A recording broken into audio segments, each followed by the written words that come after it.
This episode of Sleepy is proudly sponsored by Shopify. If you're listening to this show, and you're like me, you really prioritize a healthy lifestyle. You go out of your way to streamline your day-to-day, your money, your exercise, your morning habits. Also, you can be lucid and just get to the business of living your life. And if you actually have a business, Shopify is one of those tools that after you have it, you cannot imagine life without it. It is the business behind the business, and it simply helps you run your life more smoothly. Nobody does selling better than Shopify. It is the #1 checkout on the planet. Their Shop Pay features boost conversions to 50%, meaning way less left in the cart and more sales for you. And it's a perfect partner no matter what stage your business is in. Businesses that sell more, sell on Shopify. So upgrade your business and get the same checkout as some of the most successful companies in the world. Sign up for your $1 per month trial period at shopify.com/Otis, all lowercase. Go to shopify.com/OTIS to upgrade your selling today. Shopify.com/Otis. I'll have a link for this in the description of the show. Thanks. This episode of Sleepy is proudly sponsored by Green Chef, the #1 meal kit for eating well. If you've listened to this show for a while, you know how much I believe in eating well to sleep well. And Green Chef makes that so easy. It's the #1 meal kit for clean eating, delivering organic, fresh produce, responsibly sourced ingredients, and chef-designed recipes that just make you feel good. They have this special Reset collection right now, which is super wonderful. It's full of meals that are lower in saturated fat, under 700 calories, and packed with ingredients that actually make you feel better after you eat. I'm honestly a pretty mean cook myself, and I was really impressed with their harissa chicken with apricot pan sauce. It was so good, it's so tasty, and it comes together in less than 30 minutes. And while I love elaborate cooking, it's nice to have something this nourishing without all the prep work. Green Chef really helps you stay on track during busy weeks with their grab-and-go protein breakfasts and those 5-minute salads. It's just a really great way to eat. So thrive all year with clean, easy meals from Green Chef. Go to greenchef.com/sleepyfree and use code SLEEPYFREE to get started with free salads for 2 months plus 50% off your first box. That's greenchef.com/sleepyfree and use code SLEEPYFREE for 2 months of free salads and half off your first box. I'll have a link for this in the description of the show. Eat well, sleep well. Hey, my name's Otis Gray, and you're listening to Sleepy.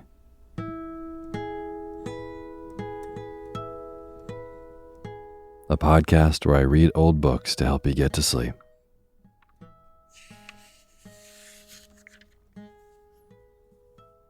I've got a really, really lovely bedtime story for you tonight. It's kind of a coming-of-age romance story, and it is pretty incredible. From an author that I have not read on the show before. And before we get to this lovely bedtime reading, I just want to profoundly thank all of our brand new patrons on patreon.com, which is a website where you can go and pledge a couple bucks for an ad-free version of Sleepy. So, this week's amazing new patrons: Jordan Beaver, Alti Metcalf, Haley Zetley, Jeanne Miller, Nancy Trober, B, Brian Croft, Selena Ament, Mary Lefebvre, Margot Dewey, and Kathy Stotesbury. Thank you all so much for being a part of making this show. It really, really means a lot. And for those of you who don't know, the names that I just read, they are all brand new supporters of Sleepy on patreon.com. And that's just a website that allows you to directly support the people who make the stuff they like. So if you like Sleepy and you want to be a part of making this show, you can go to patreon.com/sleepyradio and you can donate even $1 a month. It goes a really long way. At $2 a month, you get a totally ad-free version of Sleepy. At $5, you get access to our poetry feed with all kinds of episodes you've never heard before. But even if you donate $1, I will still read your name on the opening credits of the next show after you do, and $1 goes a long way, so I really appreciate it. So again, if you want to directly be a part of making the show, go to patreon.com/sleepyradio. Thank you. And as always, the music you're hearing is by my good friend James Lepkowski, and the cover art for Sleepy is by Gracie Kanan.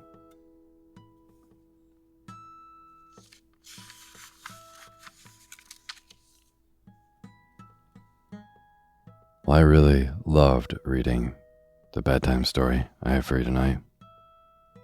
This is actually one of those books I really want to kind of finish all on my own. It's pretty incredible.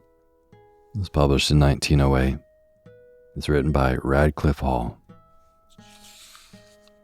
In case you weren't familiar with this novel, The Well of Loneliness, it was pretty divisive when it came out. It's all about the main character named Stephen, who's kind of wrestling with their place as far as gender, sexuality, and it is incredibly written and pretty earth-shattering at the time. Radclyffe Hall seems like a super badass person. So I'm very happy to be reading their work here tonight. So without further ado, I hope you enjoy falling asleep to this amazing novel, The Well of Loneliness by Radclyffe Hall. And now is the time for you to fluff up your pillow just how you like it. Feel yourself melt into your bed. Get real comfortable. Close your eyes and let me read to you.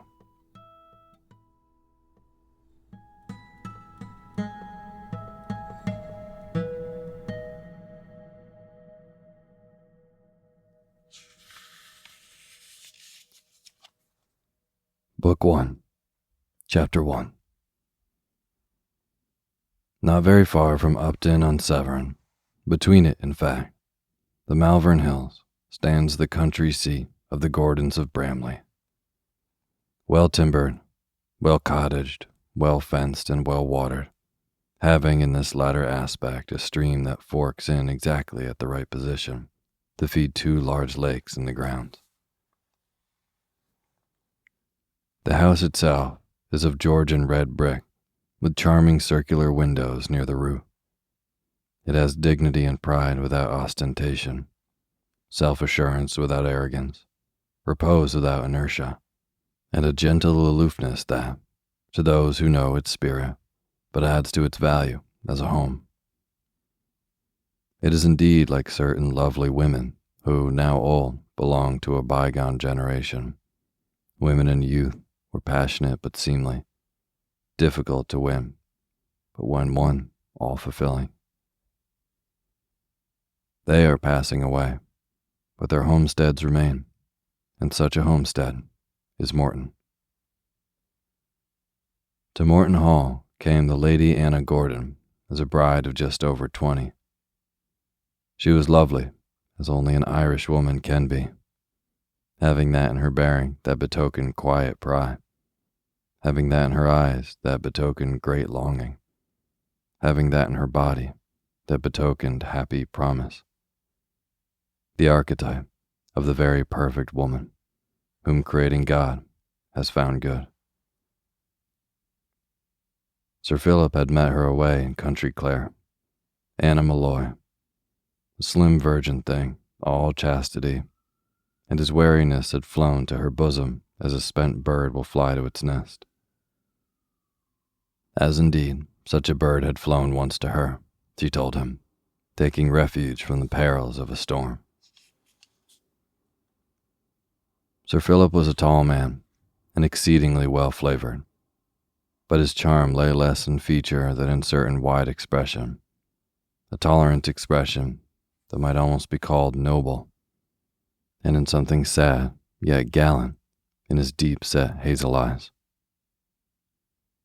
His chin, which was firm, was very slightly cleft, his forehead intellectual, his hair tinged with auburn. His wide-nostrilled nose was indicative of temper, but his lips were well modeled and sensitive and ardent. They revealed him as a dreamer and a lover. 29, when they had married, he had sown no few wild oats, yet Anna's true instinct made her trust him completely. Her guardian had disliked him, opposing the engagement, but in the end, she had her own way. And as things turned out, her choice had been happy, for seldom had two people loved more than they did. They loved with an ardor undiminished by time. As they ripened, so their love ripened with them.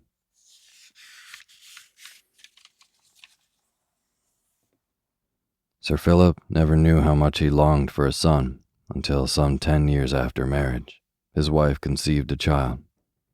Then he knew that this thing meant complete fulfillment, the fulfillment for which they had both been waiting.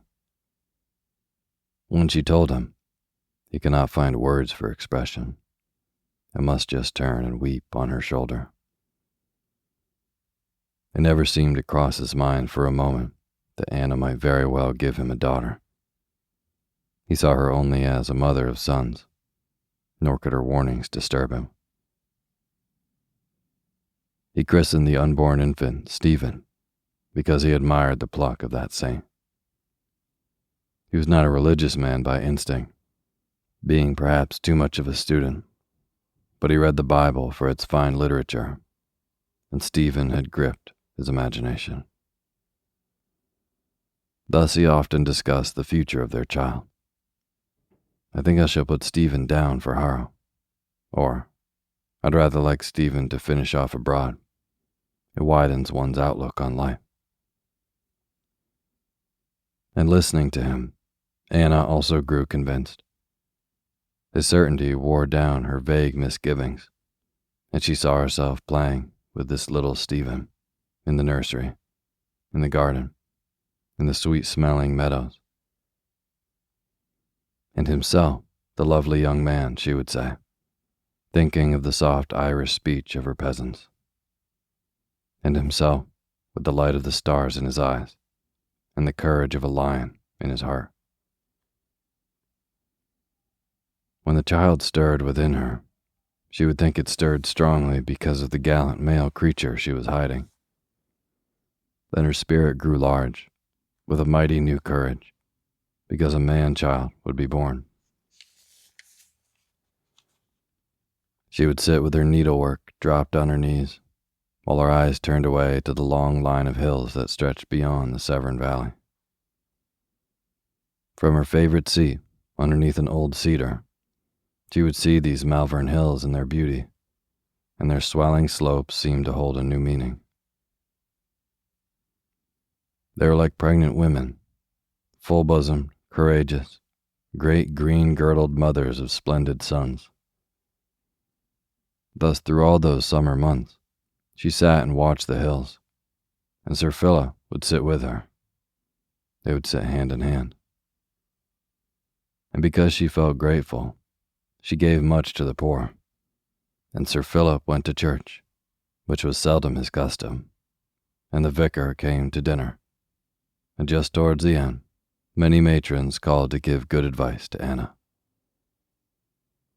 But man proposes, God disposes, and so it happened that on Christmas Eve, Anna Gordon was delivered a daughter, a narrow-hipped, wide-shouldered little tadpole of a baby that yelled and yelled for 3 hours without ceasing, as though outraged to find itself ejected into life.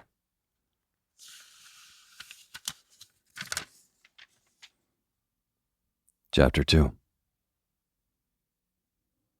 Anna Gordon held her child to her breast, but she grieved while it drank, because of her man who had longed so much for a son.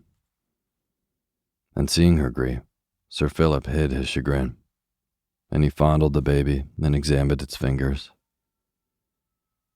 "What a hand," he would say. Why, it's actually got nails on all its 10 fingers. Little, perfect pink nails.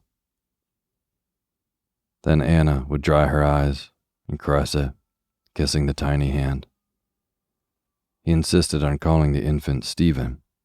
Nay, more, he would have it baptized by that name. We've called her Stephen so long, he told Anna, that I really can't see why we shouldn't go on. Anna felt doubtful, but Sir Philip was stubborn, as he could be at times, over whims. The vicar said that it was rather unusual, so to mollify him, they must add female names. The child was baptized in the village church as Stephen Mary Olivia Gertrude, and she throve, seeming strong, and when her hair grew, it was seen to be auburn like Sir Philip's. There was also a tiny cleft in her chin, so small just at first that it looked like a shadow, and after a while, when her eyes lost the blueness that is proper to puppies and other young things, Anna saw that her eyes were going to be hazel, and thought that their expression was her father's. On the whole, she was quite a well-behaved baby, owing, no doubt, to a fine constitution. Beyond that first energetic protest at birth, she had done very little howling. It was happy to have a baby at Morton, and the old house seemed to become more mellow as the child, growing now and learning to walk, staggered or stumbled or sprawled on the floors that had long known the ways of children. Sir Philip would come home, all muddy from hunting, and would rush into the nursery before pulling off his boots. Then down he would go on his hands and knees, while Stephen clambered onto his back. Sir Philip would pretend to be well corned up, bucking and jumping and kicking wildly, so that Stephen must cling to his hair or his collar and thump him with hard little arrogant fists. Anna, attracted by the outlandish hubbub, would find them and would point to the mud on the carpet. She would say, "Now, Philip, now, Stephen, that's enough. It's time for your tea," as though both of them were children. Then Sir Philip would reach up and disentangle Stephen, after which he would kiss Stephen's mother.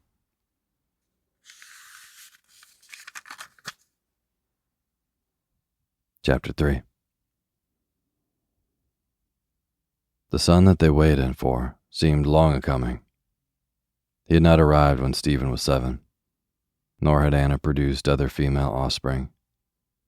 Thus Stephen remained cock of the roost.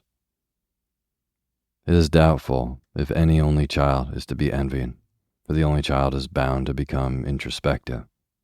Having no one of his own ilk in whom to confide, it is apt to confide in itself. It cannot be said that at 7 years old, the mind is beset by serious problems. But nevertheless, it is already groping, may already be subject to small fits of dejection, may already be struggling to get a grip on life, on the limited life of its surroundings. At 7, there are miniature loves and hatreds, which, however, loom large and are extremely disconcerting. There may even be present a dim sense of frustration, and Stephen was often conscious of this sense, though she would not have put it into words. To cope with it, however, she would give way at times to sudden fits of hot temper, working herself up over everyday trifles that usually left her cold. It relieved her to stamp and then burst into tears at the first sign of opposition. After such outbreaks, she would feel much more cheerful, would find it almost easy to be docile and obedient. In some vague, childish way, she had hit back at life, and this fact had restored her self-respect. Anna would send for her turbulent offspring and would say, "Stephen, darling, Mother's not really cross. Tell Mother what makes you give way to these tempers. She'll promise to try to understand, if you'll tell her." But her eyes would look cold, though her voice might be gentle, and her hand, when it fondled, would be tentative, unwilling. The hand would be making an effort to fondle, and Stephen would be conscious of that effort. Then, looking up at the calm, lovely face, Stephen would be filled with a sudden contrition, with a sudden deep sense of her own shortcomings. She would long to blurt all this out to her mother, yet would stand there, tongue-tied, saying nothing at all. For these two were strangely shy with each other. It was almost grotesque, this shyness of theirs, as existing between mother and child. Anna would feel it, and through her, Stephen, young as she was, would become conscious of it, so that they held a little aloof when they should have been drawing together. Stephen, acutely responsive to beauty, would be dimly longing to find expression for a feeling almost amounting to worship that her mother's face had awakened. But Anna, looking gravely at her daughter, noting the plentiful auburn hair, the brave hazel eyes that were so like her father's, as indeed were the child's whole expression and bearing, would be filled with a sudden antagonism that came very near to anger. She would awake at night and ponder this thing, scourging herself in an access of contrition, accusing herself of hardness of spirit, of being an unnatural mother. Sometimes she would shed slow, miserable tears, remembering the inarticulate Stephen. She would think, "I ought to be proud of the likeness, proud and happy and glad when I see her." Then back would come flooding that queer antagonism that amounted almost to anger. It would seem to Anna that she must be going mad, for this likeness to her husband would strike her as an outrage, as though the poor, innocent 7-year-old Stephen were in some way a caricature of Sir Philip, a blemished, unworthy, maimed reproduction. Yet she knew that the child was handsome. But now there were times when the child's soft flesh would be almost distasteful to her. When she hated the way Stephen moved or stood still, hated a certain largeness about her, a certain crude lack of grace in her movements, a certain unconscious defiance. Then the mother's mind would slip back to the days when this creature had clung to her breast, forcing her to love it by its own utter weakness. And at this thought, her eyes must fill again, for she came of a race of devoted mothers. The thing had crept on her like a foe in the dark. It had been slow, insidious, deadly. It had waxed strong as Stephen herself, and it waxed strong being part in some way of Stephen. Restlessly tossing from side to side, Anna Gordon would pray for enlightenment and guidance, would pray that her husband might never suspect her feelings towards this child. All that she was, and had been, he knew. In all the world she had no other secret, save this one most unnatural and monstrous injustice that was stronger than her will to destroy it. And Sir Philip loved Stephen. He idolized her. It was almost as though he divined by instinct that his daughter was being secretly defrauded, was bearing some unmerited burden. He never spoke to his wife of these things. Yet watching them together, she grew daily more certain that his love for the child held an element in it that was closely akin to pity.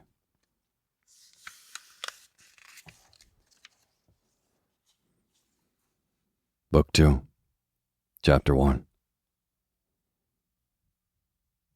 At about this time, Stephen first became conscious of an urgent necessity to love. She adored her father, but that was quite different. He was part of herself. He had always been there. She could not envision the world without him. It was other with Collins, the housemaid. Collins was what was called second of three. She might one day hope for promotion. Meanwhile, she was florid, full-lipped, and full-bosomed, rather ample indeed for a young girl of 20, but her eyes were unusually blue and arresting, very pretty, inquisitive eyes. Stephen had seen Collins sweeping the stairs for 2 years, and had passed her by quite unnoticed. But one morning, when Stephen was just over 7, Collins looked up and suddenly smiled. Then all in a moment, Stephen knew that she loved her. A staggering revelation. Collins said politely, "Good morning, Miss Stephen."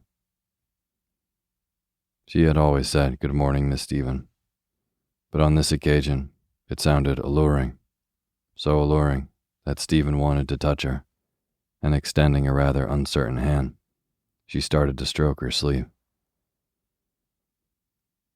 Collins picked up the hand and stared at it. "Oh my," she exclaimed, "what very dirty nails." Whereupon their owner flushed painfully crimson and dashed upstairs to repair them. "Put them scissors down this minute, Miss Stephen," came the nurse's peremptory voice, while her charge was still busily engaged on her toilet. But Stephen said firmly, "I'm cleaning my nails 'cause Collins doesn't like them. She says they're dirty." "What impudence," snapped the nurse, thoroughly annoyed. "I'll thank her to mind her own business." Having finally secured the large cutting-out scissors, Mrs. Bingham went forth in search of the offender. She was not one to tolerate any interference with the dignity of her status. She found Collins still on the top flight of the stairs, and forthwith she started to upbraid her. Putting her back in her place, the nurse called it, and she did it so thoroughly that in less than 5 minutes, the second of 3 had been told of every fault that was likely to preclude promotion. Stephen stood still in the nursery doorway. She could feel her heart thumping against her side, thumping with anger and pity for Collins, who was answering never a word.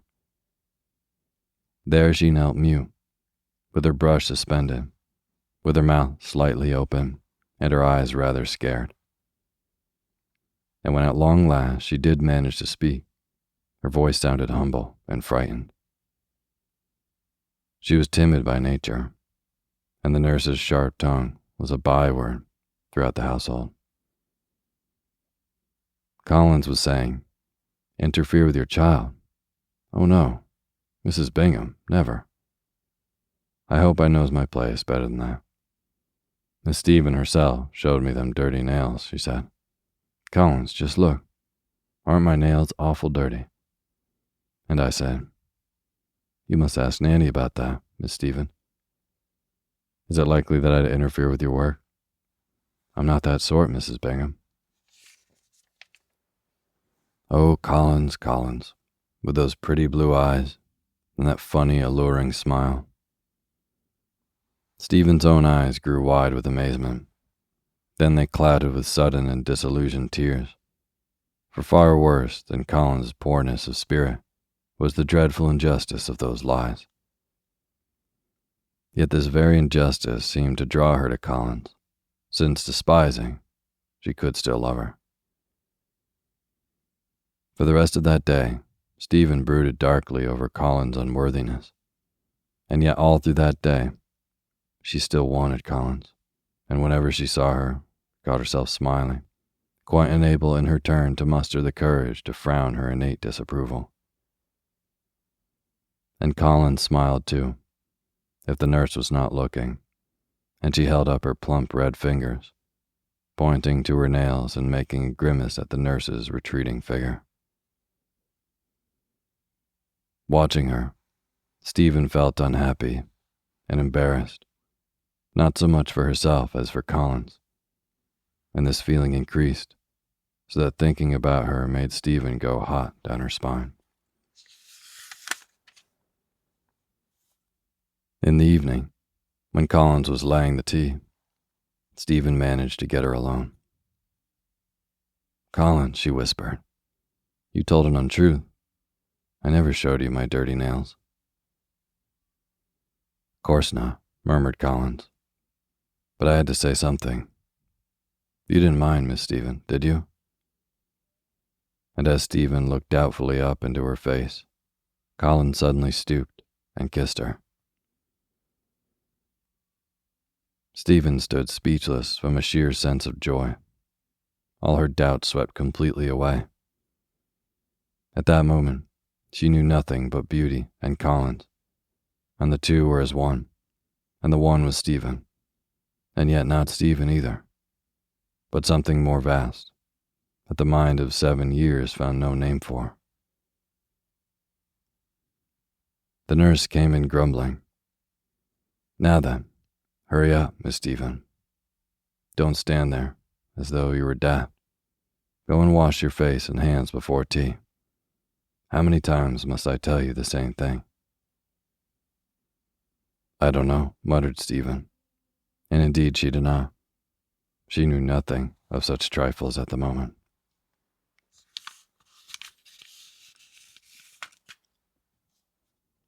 Book 2, Chapter 2.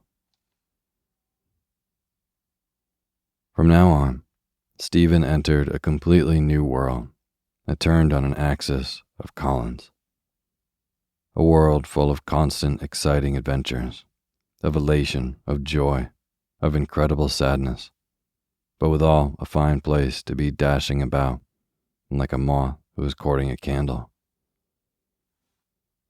Up and down went the days. They resembled a swing that soared high above the treetops, then dropped to the depths, but seldom, if ever, hung midway. And with them went Stephen, clinging to the swing, waking up in the morning with a thrill of vague excitement, the sort of excitement that belonged by rights to birthdays and Christmas and a visit to the pantomime at Melbourne. She would open her eyes and jump out of bed quickly, still too sleepy to remember why she felt so elated. But then would come memory. She would know that this day was actually going to see Collins. The thought that would set her splashing in her sitz bath and tearing the buttons off her clothes in her haste, and cleaning her nails with such ruthlessness and vigor that she made them quite sore in the process. She began to be very inattentive at her lessons, sucking her pencil, staring out of the window. Or what was far worse, not listening at all, except for Collins' footsteps. The nurse slapped her hands and stood her in the corner and deprived her of jam, but all to no purpose, for Stephen would smile, hugging closer her secret. It was worth being punished for Collins. She grew restless and could not be induced to sit still, even when her nurse read aloud. At one time, she had very much liked being read to, especially from books that were all about heroes. But now such stories so stirred her ambition that she longed intensively to live them. She, Stephen, now longed to be William Tell, or Nelson, or the whole charge of Balaclava. And this led to much foraging in the nursery rag-bag, much hunting up of garments once used for charades, much swagger and noise, much strutting and posing, and much staring into the mirror.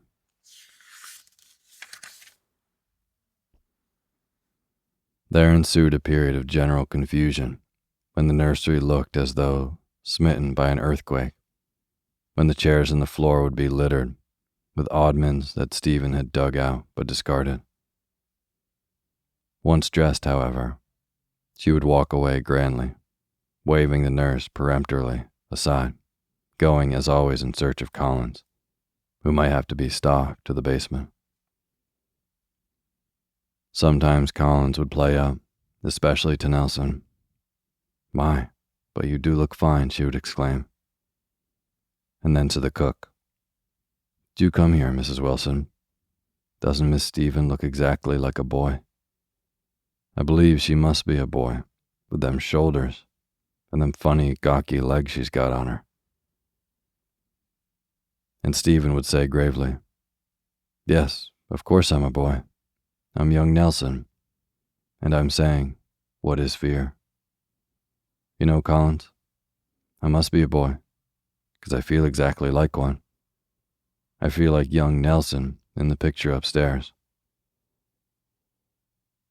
Collins would laugh, and so would Mrs. Wilson. And after Stephen had gone, they would get talking, and Collins might say, She's a queer kid, always dressing herself up and play acting. It's funny. But Mrs. Wilson might show disapproval.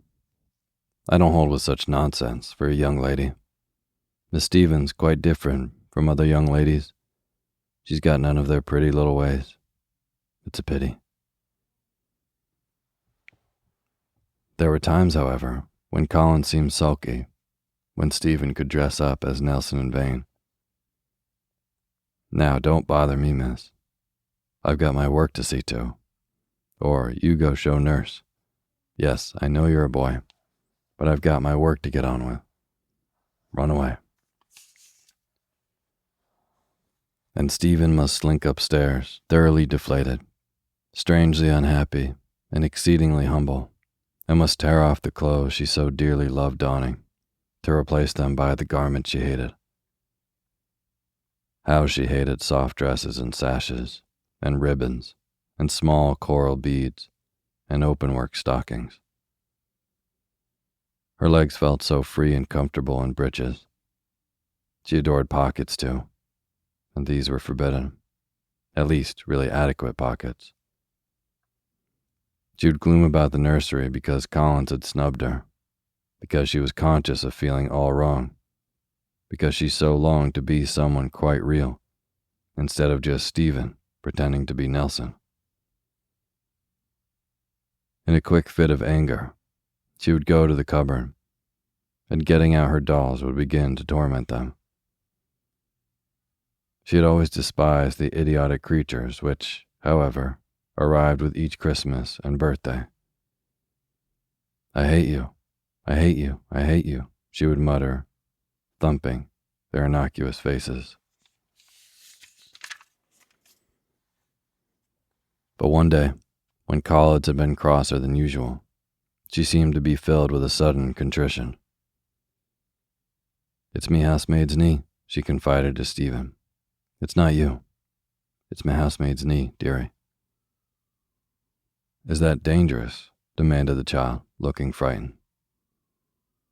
Then Collins, true to her class, said, It may be. It may need a horrible operation, and I don't want no operation. What's that? Inquired Stephen. Why, they'd cut me, moaned Collins. They'd have to cut me and let out the water. Oh, Collins, what water? The water in my kneecap.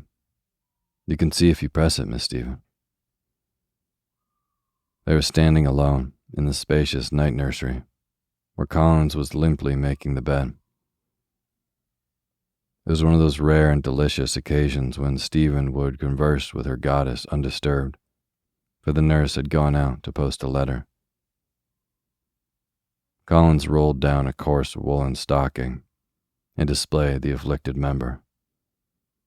It was blotchy and swollen, and far from attractive, but Stephen's eyes filled with quick, anxious tears as she touched the knee with her finger.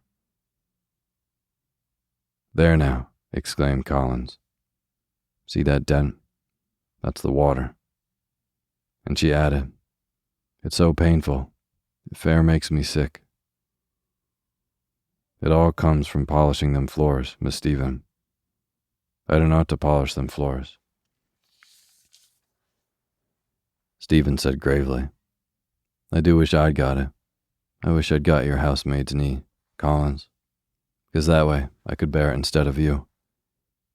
I'd like to be awfully hurt for you, Collins, the way that Jesus was hurt for sinners. Suppose I pray hard. Don't you think I might catch it? Or supposing I rub my knee against yours? Lord bless you, laughed Collins. It's not like the measles. No, Miss Stephen. It's caught from them floors. That evening, Stephen became rather pensive, and she turned to the child's book of scripture stories, and she studied the picture of the Lord on his cross, and she felt that she understood him. She had often been rather puzzled about him, since she herself was fearful of pain. When she barked her shins on the gravel in the garden, it was not always easy to keep back her tears. And yet Jesus had chosen to bear pain for sinners, when he might have called up all those angels. Oh yes, she had wondered a great deal about him, but now she no longer wondered. At bedtime, when her mother came to hear her say her prayers, as custom demanded, Stephen's prayers lacked conviction. But when Anna had kissed her and had turned out the light, then it was that Stephen prayed in good earnest, with such fervor indeed that she dripped perspiration in a veritable orgy of prayer. Please, Jesus, give me a housemaid's knee instead of Collins. Do, Lord Jesus. Please, Jesus, I would like to bear all Collins' pain, the way you did, and I don't want any angels. I would like to wash Collins in my blood, Lord Jesus. I would like very much to be a savior of Collins. I love her, and I want to be her, like you were. Please, dear Lord Jesus, do let me. Please give me a knee that's all full of water, so that I can have Collins' operation. I want to have it instead of her, 'cause she's frightened. I'm not a bit frightened.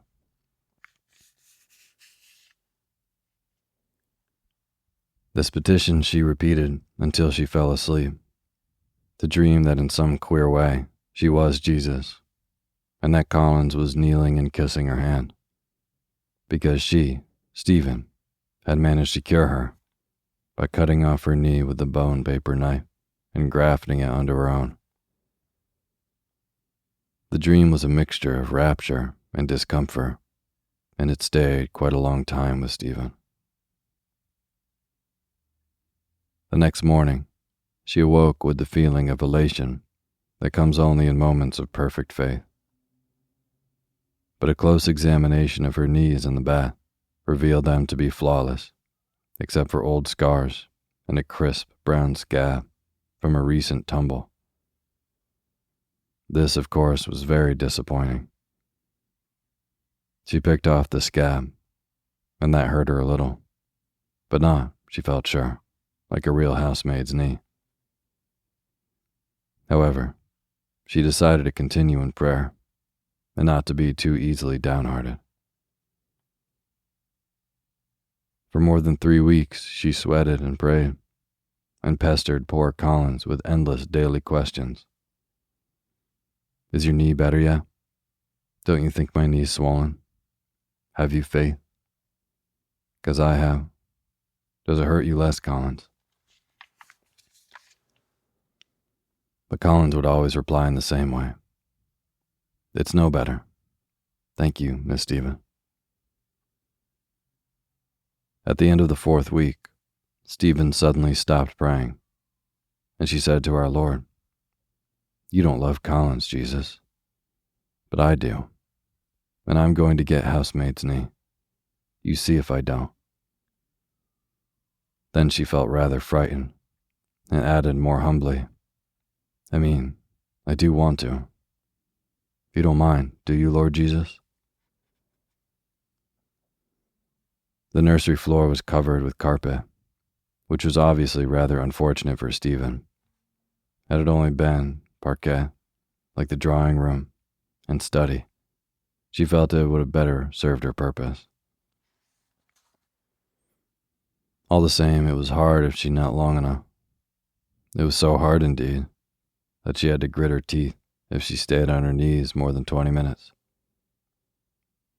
This was much worse than barking one's shins in the garden. It was much worse, even than picking off a scab. Nelson helped her a little. She would think, now I'm Nelson. I'm in the middle of the Battle of Trafalgar. I've got shots in my knees. But then she would remember that Nelson had been spared such torment. However, it was really rather fine to be suffering. It certainly seemed to bring Collins much nearer. It seemed to make Stephen feel that she owned her by right of this diligent pain. There were endless spots on the old nursery carpet, and these spots Stephen could pretend to be cleaning, always careful to copy Collins's movements, rubbing backwards and forwards while groaning a little. When she got up at last, she must hold her left leg and limp, still groaning a little. Enormous new holes appeared in her stockings, through which she could examine her aching knees, and this led to rebuke. Stop your nonsense, Miss Stephen. It's scandalous the way you're tearing up your stockings. But Stephen smiled grimly and went on with the nonsense, spurred by love to an open defiance. On the 8th day, however, it dawned upon Stephen that Collins should be shown the proof of her devotion. Her knees were particularly scarified that morning, so she limped off in search of the unsuspecting housemaid. Collins stared.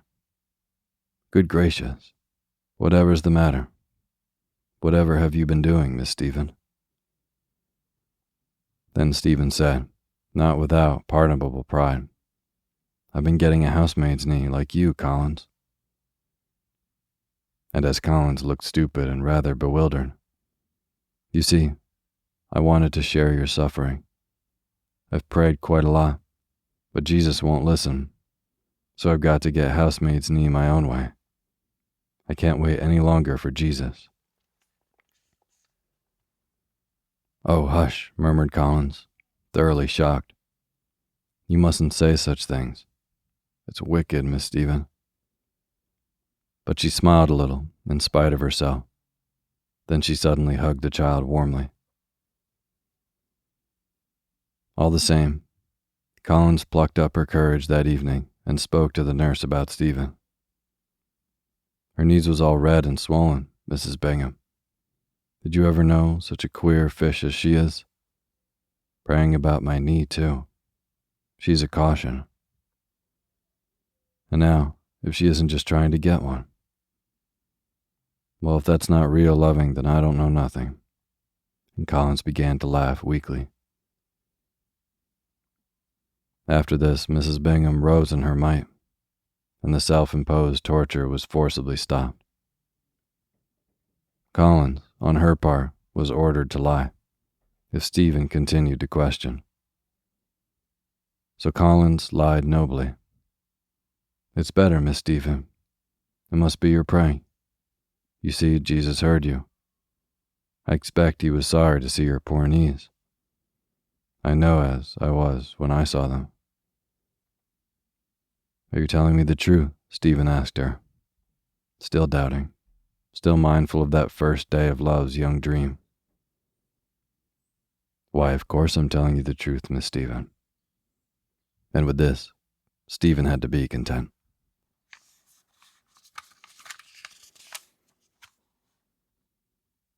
Chapter 3. Collins became more affectionate after the incident of the housemaid's knee. She could not but feel a new interest in the child, whom she and the cook had now labeled as queer. And Stephen basked in much surreptitious petting, and her love for Collins grew daily. It was spring, the season of gentle emotions, and Stephen, for the first time, became aware of spring.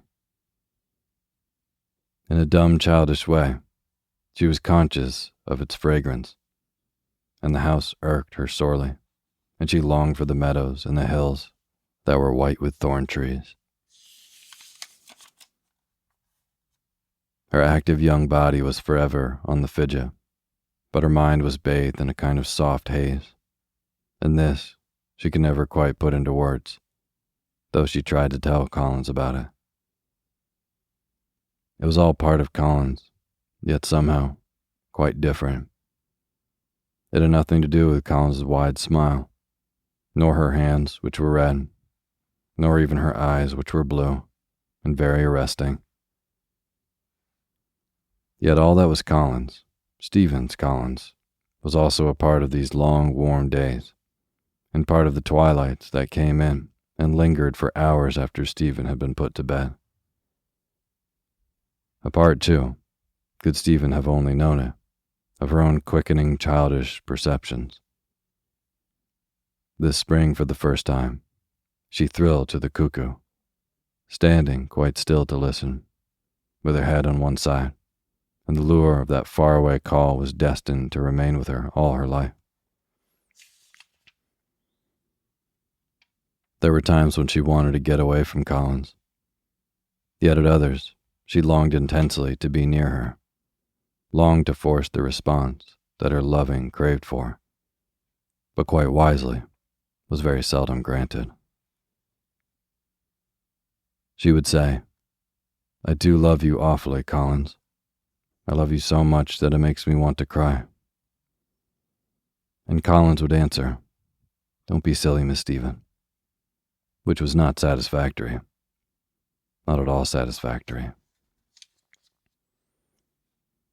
Then Stephen might suddenly push her in anger. "You're a beast. How I hate you, Collins." And now Stephen had taken to keeping awake every night in order to build up pictures of herself companioned by Collins in all sorts of happy situations. Perhaps they'd be walking in the garden, hand in hand, or pausing on a hillside to listen to the cuckoo. Or perhaps they would be shimming over miles of blue ocean in a queer little ship with a leg of mutton sail, like the one in a fairy story. Sometimes Stephen pictured them living alone in a low thatched cottage by the side of a mill stream. She had seen such a cottage not very far from Upton, and the water flowed quickly and made talking noises. There were sometimes dead leaves on the water. This last was a very intimate picture, full of detail, even to the red china dogs that stood one at each end of the high mantelpiece, and the grandfather clock that ticked loudly. Collins would sit by the fire with her shoes off. "My feet's that swollen and painful," she would say.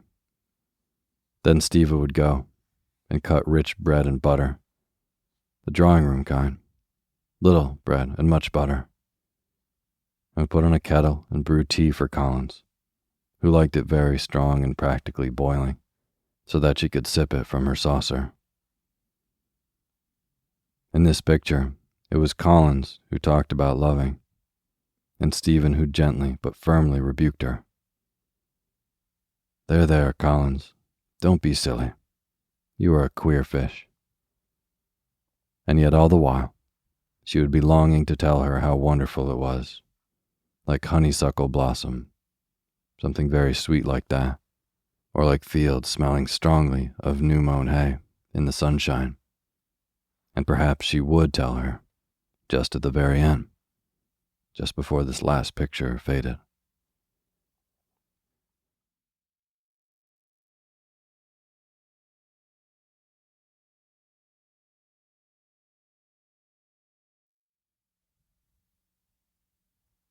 Thank you for listening to Sleepy. Good night.